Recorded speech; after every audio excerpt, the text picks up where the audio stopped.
o postergando es de transposición de grandes arterias, ¿no? También lo llaman transposición de grandes vasos.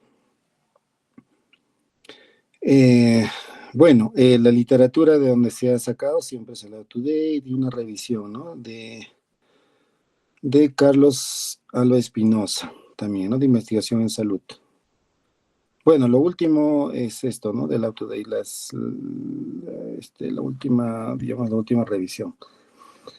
Bueno, para entender la transposición de grandes vasos, tenemos que primero ver, ¿no? La embriología de dónde parte el problema, porque este es un problema genético, ¿no? Ya que estos niños estos recién nacidos van a tener este problema. A los 20 días, ¿no? En la formación de la parte cardiovascular, a los 20 días digamos que esté formándose de embrión, no vamos a tener los tubos endocárdicos, más o menos están ubicados a este nivel, están viendo en la figura, ¿no? Que son un número de dos, posteriormente se fusionan, ¿no? La fusión de los tubos cardíacos primitivos, y vamos a tener que a los 22 días, ¿no? de formación, se va a formar un solo tubo que va a tener el tronco arterioso en la parte superior, ¿no? Que se llama el tronco arterioso, el bulbo cordis, el ventrículo primitivo y las aurículas primitivas en la parte inferior, ¿no? Posteriormente, a los 23 días, esto va incurvándose hacia la derecha, ¿no? Y a los 24 días está más incurvada, de tal forma que ascienden digamos, las aurículas en la parte posterior, ¿no? Y posteriormente se va a colocar en la parte superior las aurículas y abajo los ventrículos y vamos a tener aquí un tronco arterioso, como vemos en la figura de la derecha, ¿no? Este es el tronco arterioso en la parte superior, luego vemos el bulbo arterioso, el ventrículo primitivo, las aurículas, ¿no? Y al final, este es el día 35, donde ya más o menos ya va tomando la forma de un corazón, ¿no? Las aurículas en la parte superior, los ventrículos abajo, y el tronco arterioso tenemos aquí. Posteriormente, a los 28 días va a empezar a dividirse las cavidades, ¿no? Aparece un cojín endocárdico, de donde va a empezar donde va a iniciar las válvulas, tanto en la mitral como en la tricuspidia, y el tabique interventricular también. Y al mismo tiempo vamos a tener que se va a ir esta parte, lo que tienen que entender es esta parte del tronco arterioso, ¿no? Que es un cono tronco que también lo llaman, ven en este lado, más o menos tiene esta forma, un cono tronco, ¿no? Esta es la misma figura anterior, pero en esta partecita concéntrense, ¿no? En el cono tronco, donde va a estar el problema, ¿no? Para esta alteración de la transposición de grandes vasos. Estas divisiones a nivel del tubo neural, ¿no? Empiezan a liberar unas células, ¿no? De la cresta cardíaca neural a las 5 semanas. Van unas células, ¿no? Más o menos hacia el corazón, de donde van a partir, donde van a empezar a formarse los tabiques, ¿ya? Que van a dividir tanto la aorta, la pulmonar y los tabiques, ¿no? El interventricular, el interauricular, todo eso, ¿no? Y imagínense, ¿no? Este es el cono tronco y vamos a tener que van a empezar a crecer unas crestas en el cono tronco en forma de espiral. Esto es lo normal, ¿no? Que al lado derecho va a estar el tronco de la arteria pulmonar y al lado izquierdo va a estar la aorta ascendente. En espiral, eso es lo normal, ¿no? Vista por la parte superior, igual, ¿no? Justamente del medio, estas crestas comienzan a su formación. Para que entiendan mejor, esta es una imagen casi anatómica, ¿no? Pero es un dibujo. Estas son las crestas, ¿no? Que empiezan a crecer en la parte interna. Este es en forma de espiral, ¿no? Tanto sale del ventrículo derecho, del izquierdo va a salir la aorta y del derecho va a salir la pulmonar. Estos tabiques, ¿no? Como en la figura anterior que ustedes vieron, estos. Y al mismo tiempo también, ¿no? Las crestas del tabique interventricular también se está formando al mismo tiempo, ¿no? Igual aquí es el cono tronco y va a empezar a crecer esto, ¿no? Que va a dividir, el tronco arterioso se va a dividir, ¿no? En la aorta y la pulmonar. Pero Y en caso de que no se, digamos, no suceda esto y crezca en forma recta, no en forma espiral, este tabique, vamos a tener esta malformación, ¿no? Por alguna causa todavía aún no escrita exactamente, sucede esto y vamos a tener una transposición de grandes vasos, ¿no? De donde del ventrículo derecho, aquí como ven en la figura, ¿no? Del ventrículo derecho va a salir la aorta y de la izquierda va a salir la pulmonar, porque aquí no ha habido un tabicamiento adecuado en el tronco, ¿no? En el cono tronco. Y aprovechando también, ¿no? Igualito, hay algunas otras malformaciones de cono de tronco también que se trata de la tetralogía de Fallot, que es la estenosis de la pulmonar, ¿no? En esta va a suceder que el tabicamiento va a ser en forma simétrica, ¿no? La arteria pulmonar, digamos, va a ser más angosta. Por eso es de que tenemos una estenosis pulmonar, ¿no? Es lo que va a suceder en la tetralogía de Fallot. Y en el tronco arterioso persistente es donde no vamos a tener estas crestas. Nunca se forman estas crestas. Por lo tanto, un solo tronco va a salir, ¿no? Aquí como ven en la figura. El tronco arterioso persistente es otra malformación, ¿no? Del cono tronco. Pero la más frecuente es en la transposición de grandes vasos. Como aquí dice, ¿no? Se encuentra dentro de las cardiopatías conotroncales, cianóticas, ¿no? La transposición de grandes vasos, también hemos visto el complejo tetralogía de Fallot, el tronco arterioso, la doble salida ventrículo derecho y la transposición corregida de grandes arterias. Existen dos tipos de transposición de grandes vasos, ¿no? Que es una es la dextrotransposición de grandes vasos, que se dice la D, es la transposición completa de grandes arterias, ¿no? Esto es que se presenta mayormente un 90%, ¿ya? Y hay otra que se llama la levotransposición de grandes vasos, que es la L, transposición de grandes vasos, ¿no? O también llamada congénitamente corregida de las grandes arterias, ¿no? Transposición congénitamente corregida de grandes arterias sería su nombre, ¿no? L. Clínicamente, esta L-transposición de grandes vasos, a un inicio inclusive no da sintomatología, ¿no? Pero se manifiesta en etapas más adultas, en la adolescencia y en la adultez. No vamos a ir viendo esto conforme vamos a ir avanzando. La transposición de grandes arterias la D es la completa, pues, ¿no? Del ventrículo derecho, o sea, anatómicamente vamos a tener una aurícula derecha, un ventrículo derecho, vamos a tener una aurícula izquierda, un ventrículo izquierdo, anatómicamente, contando con válvulas al derecho la tricuspidia y al izquierdo la mitral. No, pero está invertido las salidas. La aorta va a salir del ventrículo derecho y la pulmonar del ventrículo izquierdo.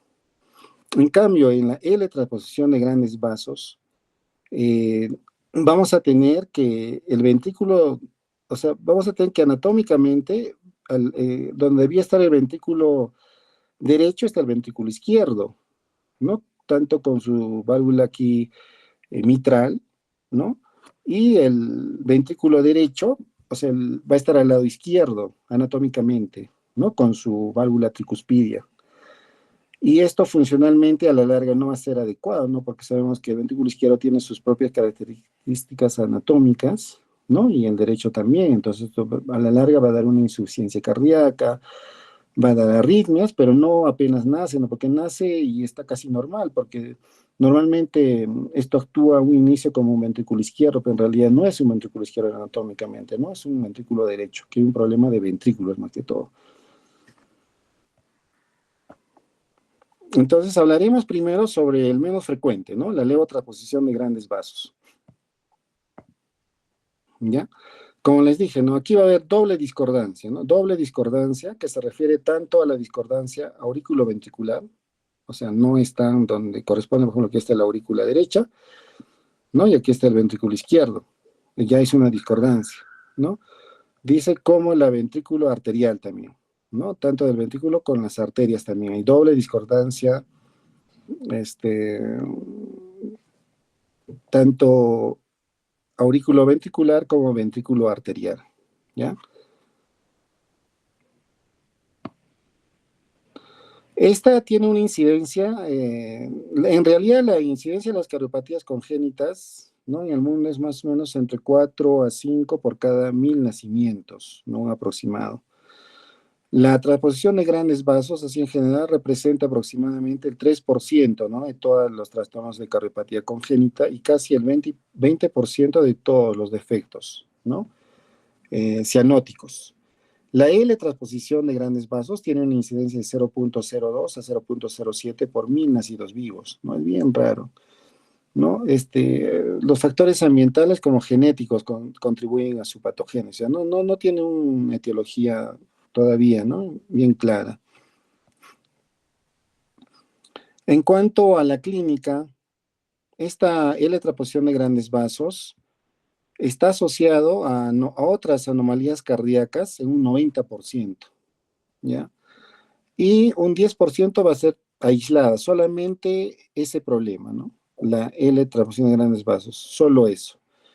El 90% que está aislado, generalmente se asocia con comunicación interventricular, en un 70-80%, ¿no? También está asociado a estenosis pulmonar, ¿no? O también puede estar combinado una estenosis pulmonar con una comunicación interventricular, o puede tener alteraciones en las valvas, ¿no? Tanto en la tricuspidia como en la mitral. Y clínicamente vamos a ver que podría haber soplos, pero más que todo por este CIB, o vamos a observar que podría haber cianosis, se le ve cuando nace, ¿no? Por la estenosis pulmonar. No puede estar taquipnéico, ¿no? Por estos problemas, de acuerdo de repente a la dimensión, el tamaño de esta CIB, ¿no? Podría haber taquipnia. Eso es la clínica en caso de que tenga una L-tracción de grandes vasos, pero esté asociado a otro. Si es pura, si solamente tiene una L-transposición de grandes vasos, o sea, los ventrículos están volteados, por así decir, al nacer van a estar asintomáticos, no vamos a tener ninguna sospecha, pero sí en etapas posteriores de la vida, ¿no? Se refiere a la adolescencia, no a la adultez. Estos pacientes van a empezar a presentar arritmias y la principal causa generalmente es un bloqueo cardíaco completo, es lo más frecuente, ¿no? Podríamos tener que una insuficiencia cardíaca. ¿Por qué? Porque el ventrículo derecho, supuestamente que está ubicado al izquierdo, o sea, anatómicamente no es, ¿no? El ideal, a la larga se va a agotar, entonces va a dar insuficiencia, ¿no? Va a presentar bradicardia, fatiga, se va a cansar cuando camina o cuando corre y mala tolerancia al ejercicio, ¿no? En la ecografía, ecográficamente se puede hacer un diagnóstico, ¿no? En caso de que se sospeche. Eh, Vamos a tener sistemáticamente, si le hacen una ecocardiografía, lo que les dije, en ubicación sistemática de la válvula tricuspidia en el ventrículo derecho morfológico. ¿Qué quiere decir esto? Que le van a hacer una ecografía del corazoncito y vamos a ver que al lado derecho va a tener la válvula tricuspidia, ¿no? Y al lado izquierdo va a estar la mitral, ¿no? ¿Por qué? Porque están invertidos, pues, ¿no? Los ventrículos. Las grandes arterias normalmente no se van a cruzar, ¿no? Y son paralelas entre sí, con la aorta anormalmente posicionada anterior, superior y a la izquierda la arteria pulmonar. O sea, van a ir en paralelo. Normalmente cuando hacen una ecocardiografía, tanto la aorta como la pulmonar se cruzan, ¿no? Pero si van en paralelo, también una alta sospecha, ¿no? La arteria pulmonar posterior, inferior, y va a estar ubicada, ¿no? A la derecha, está asociada con un ventrículo izquierdo morfológico, ¿no? Y también vamos a evaluar el tabique ventricular para buscar algunos defectos, ¿no? Si hay un CIB. Pero por donde más se podrían guiar son por las válvulas, tanto tricuspidia por la mitral, ¿no? Que van a estar invertidas, ¿ya? Ecográficamente. En la radiografía de tórax, un 25% dice que se puede observar una mesocardia y una dextrocardia, ¿no? Una mesocardia es decir, la ubicación del vértice, como ven acá en la imagen, vértice del corazón en la línea media del tórax, o una dextrocardia, ¿no? Es decir, que el corazón está en el lado derecho del tórax y el vértice va a apuntar a la derecha también, ¿no? Y hay una alta sospecha que puede ser una L-transposición de grandes vasos. Ya, entonces si ustedes ven una radiografía, ¿no? El niño viene por una causa y ven el corazón que está al medio o a la derecha, por si acaso una ecocardiografía, ¿no? No vaya a ser que tenga una L-tracposición de grandes vasos, que todavía no esté dando clínica y posteriormente podría manifestarse, ¿no? El tratamiento es médico a un inicio, ¿no? Hay que manejar en cuanto empieza a dar clínica el manejo de síndrome respiratorio que probablemente presente y la insuficiencia cardíaca. Y el tratamiento posterior va a ser quirúrgico, ¿no? Dice que antes hacían las reparaciones fisiológicas, o sea, reparaban las lesiones asociadas como un CIB que dije, ¿no? Pero no hacían la corrección, digamos, de la inversión de estas grandes arterias, ¿no? Pero vieron que esa reparación fisiológica no era la adecuada, ¿no? La reparación anatómica es la más adecuada. Por lo tanto, los dos procedimientos para la reparación anatómica son la operación de doble cambio, una de Yatene y el procedimiento de Senning y Rastelli se utiliza es de elección cuando esté presente además asociado un CIB o una obstrucción de la pulmonar, ¿no? Como podemos ver aquí en la figura, ¿no? Una de Rastelli o una de Yatene, ¿no? Dependiendo.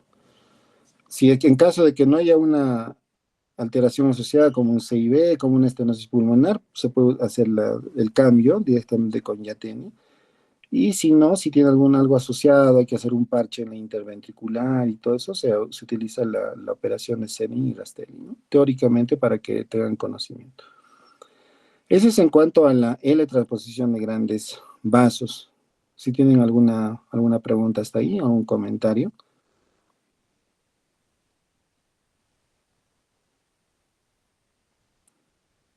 Ya, o sea, de un recién nacido, por ejemplo, yo cuando justamente estuve haciendo residentado, me tocó rotar una rotación en cardiología, ¿no? El INCOR antes estaba en el Almenara, ¿no? En el quinto piso, y vi pues una niña, ¿no? De 15 años, más o menos, 14, 15, que decía LTGB, pues, ¿no? Entonces yo decía, qué raro, ¿qué será, no? Dios conocía la D nomás, ¿no? Entonces, a esa edad, ¿no? Recién se estaba manifestando clínicamente, ¿no? Y le van a hacer una cirugía. No, ya es la primera vez más o menos que entiendo, pero sí hay, es bien escaso, pero sí existe esto, ¿no? Y no se manifiesta de recién nacido como es la otra, ¿no? La que vamos a ver, la de transposición de grandes vasos. Vamos a continuar entonces. La de extraposición de grandes vasos, la DTGB, se presenta más o menos en uno de cada 5.000 nacimientos. Es bien raro, ¿no? Es bien raro, pero lo describen como que es la más frecuente, ¿no? Es la cardiopatía congénita cianótica más frecuente en un recién nacido, ¿no? Y si vemos a nivel de pediatría, estaría en segundo lugar, porque la primera sería la tetralogía de Fallot, ¿no? En neonatología, sí, la más frecuente es la transposición de grandes vasos, ¿no? La de transposición de grandes vasos, en este caso, para decir más exacto. Es más frecuente recién nacido, 70% de las cardiopatías congénitas cianóticas y es el 4% de las cardiopatías congénitas. Se caracteriza porque tiene un flujo pulmonar incrementado, ¿no? Hay una discordancia ventrículo arterial, o sea, no va a ser la concordancia. Aquí este es lo normal, ¿no? Del ventrículo derecho sale la pulmonar. Cuando decimos discordancia es que del ventrículo, o sea, discordancia ventrículo arterial. ¿Y por qué? Porque del ventrículo derecho debería estar la pulmonar, pero aquí está saliendo la aorta. Es una discordancia, ¿no? En el anterior había una discordancia aquí entre la aurícula y el ventrículo, ¿no? Y en este caso hay una discordancia del ventrículo con la arteria, por eso discordancia ventrículo arterial, ¿no? Y del ventrículo izquierdo sale la arteria pulmonar, es otra discordancia también, ¿no? Conectada en paralelo, más no en serie, que es normalmente, es incompatible con la vida. En caso de que no haya alguna comunicación CIB, no haya un CIA, no haya una presencia de conducto arterioso, es incompatible con la vida, ¿no? Por lo tanto, es necesario que haya un cortocircuito bidireccional, como dije, que haya un PCA, un foramen oval permeable, un CIA, un CIB o una combinación de estas, ¿no? Si hay una combinación, perfecto, ¿no? Vamos a tener que el niño podría sobrevivir un tiempo hasta que la corrección definitiva es la cirugía de Yatene. Sin tratamiento, el 30% mueren en la primera semana de vida, ¿no? 50% mueren en el primer mes, 70% van a morir en los primeros 6 meses, el 90% mueren en el primer año, y con la cirugía la sobrevida a corto y mediano plazo es muy buena y mayor a 85 a 90%. ¿Cuál es la cirugía? De Yatene. Predomina el sexo masculino, no se conoce algún factor de riesgo etiológico específico, ¿no? Va a haber una diferencia de muchas otras formas de cardiopatía congénitas. La letra no está asociada a ninguna anomalía genética particular ni patrón de herencia familiar, por si acaso, ¿no? Sin embargo, es más frecuente en hijos de madres diabéticas, madres alcohólicas y madres desnutridas, ¿no? El consumo de ácido fólico se asocia a una modesta reducción de riesgo de transposición de grandes vasos, ¿no? O sea, han hecho estudios y, bueno, el ácido fólico también dice está por ahí, ¿no? Se asocia un poco también con eso, pero no mucho. En cuanto a la fisiopatología, como ya vimos, el problema que de esto es que esté en paralelo, o sea, no va a haber una mezcla, ¿no? Esto es lo normal, que es en serie. En caso de la transposición de grandes vasos va a estar en paralelo, ¿no? Donde no va a haber una adecuada oxigenación, pues, de la sangre, ¿no? La, Generalmente se asocia a un PSA más foramen oval permeable, ¿no? O un tabique interventricular intacto, un 74% de los casos. Eso se le denomina transposición de grandes vasos simple, ¿no? Puede estar asociado a un CIB, ¿no? Con o sin PSA, en un 21%, ¿no? Y está asociada a un CIB más estenosis pulmonar en un 5%, ¿ya? Prenatalmente en la clínica vamos a ver que está asintomático en caso de que tenga shunts, ¿no? Y este es el problema, bueno, por eso justamente el tamizaje cardíaco, ¿no? Es como ya les he comentado varias veces en los grupos, en las prácticas, ¿no? Por ejemplo, a un inicio, el niño puede estar tranquilamente rosadito, hasta los 2 días se va a su casa tranquilo, ¿no? Y el problema empieza, digamos, al cuarto, quinto día, ¿no? Donde empieza a cerrarse, por decir, el ductus arterioso. El ductus arterioso puede estar abierto incluso hasta el tercer día, ¿no? En forma fisiológica, si tú no le das un prostaglandinas, ¿no? Dicen hasta el tercer día puede estar abierto. Entonces, en este caso, si tiene este problema, por decir, ¿no? Tiene una atraposión de grandes vasos, una detraposión de grandes vasos, y tiene shunts, y por ahí también podría tener un CIB, va a estar tranquilo el niño, ¿no? Pero si nosotros le hacemos un tamizaje cardíaco, vamos a ver ya el problema, ¿no? Antes de que manifieste, porque esta cardiopatía está dentro de las cardiopatías congénitas críticas, ¿no? Del recién nacido. Ya, prenatalmente va a estar asintomático por los shunts, incluso al nacer también, ¿no? Podría estar así, tranquilo. Postnatal va a tener cianosis que no responde al oxígeno,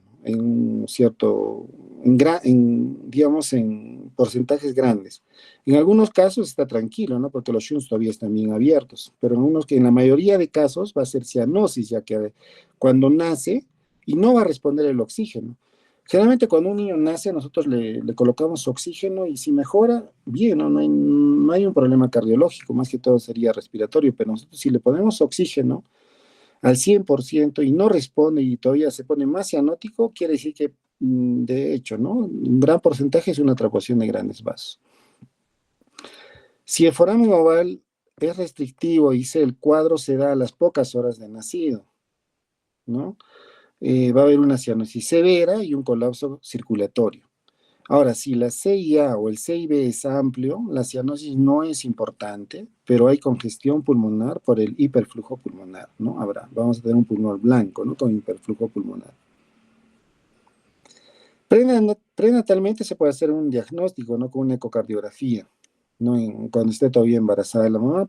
Entonces vamos a ver que precisa las características, permite elegir un lugar, o sea, es bueno hacer una ecocardiografía y hacer un diagnóstico intraútero. ¿Por qué? Porque nos va a ayudar permitir, ¿no? Lugar que nazca un hospital, digamos, de cuarto nivel o tercer nivel, ¿no? Donde se puede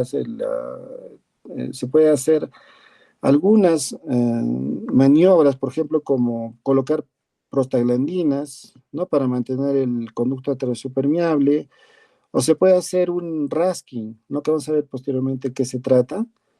Este, Se puede hacer, ¿no? En una sala hemodinámica o en el mismo área de neonatología se podría hacer este procedimiento, ¿no?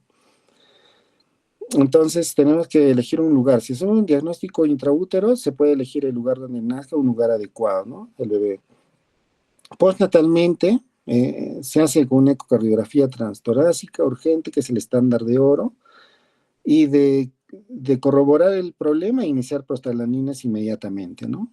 Y más una septostomía auricular, que se llama del Raskin, guiada por ecografía o fluoroscopía, ¿ya?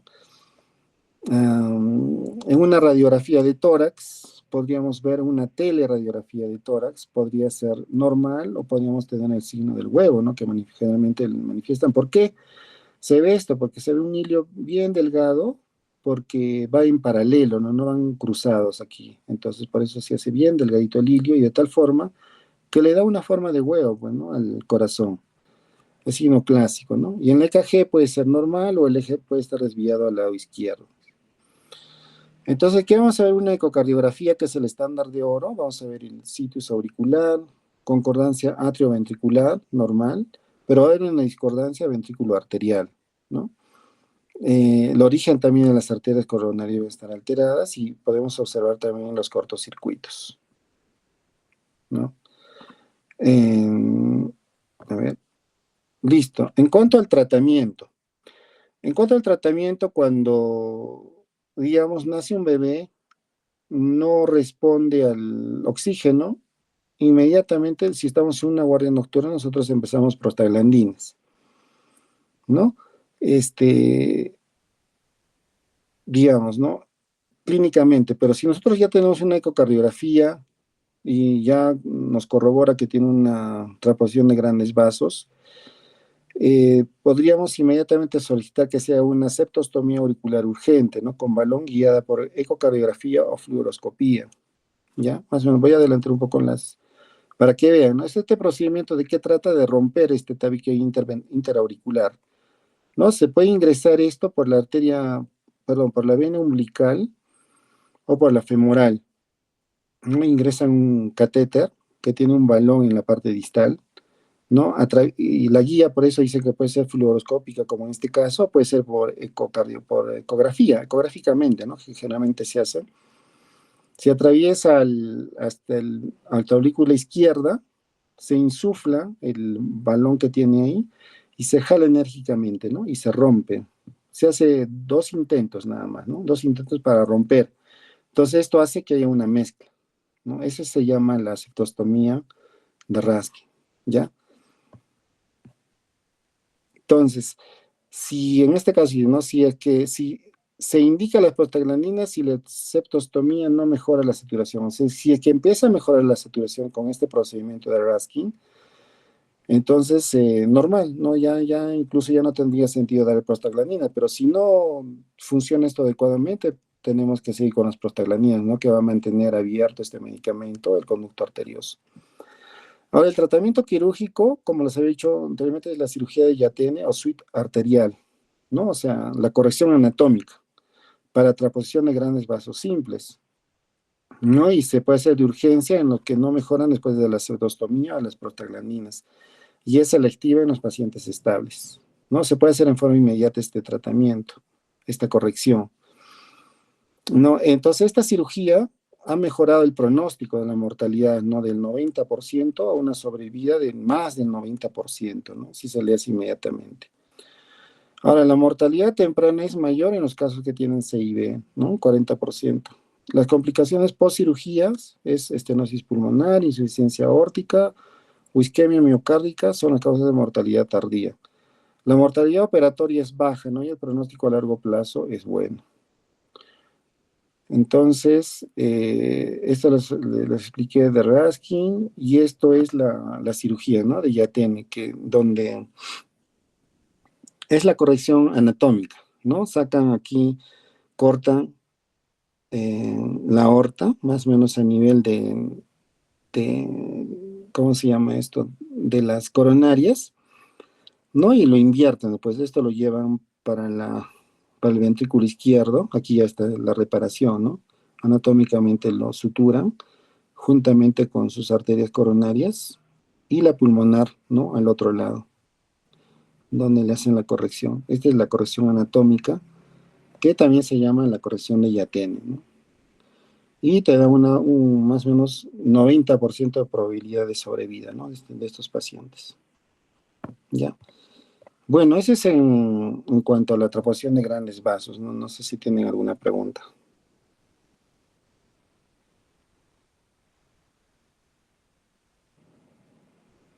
Doctor, y una pregunta, Dime, dime.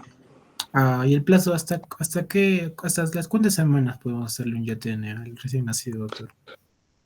Ya, mira, si es que no funciona y no tiene como dije, o sea, si no funciona, generalmente en la primera semana, ¿no? Si está estable el bebé, se puede hacer, no hay problema.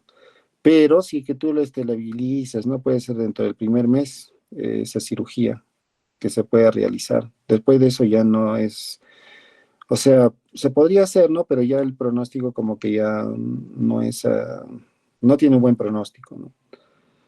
Dentro del primer mes es lo que señalan, ¿no? Que se debe hacer esta cirugía. Y si es preferible en la primera semana. Ya, ok, doctor.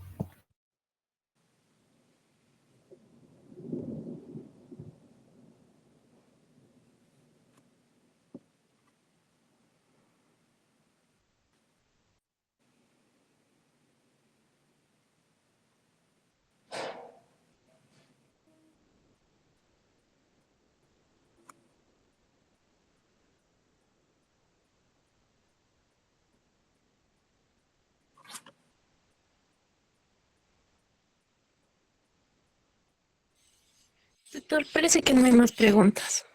Ya, bueno, si no hay más preguntas o más comentarios, estaríamos ya coordinando con Lucía para la siguiente clase que tenemos de, este, ¿cómo se llama?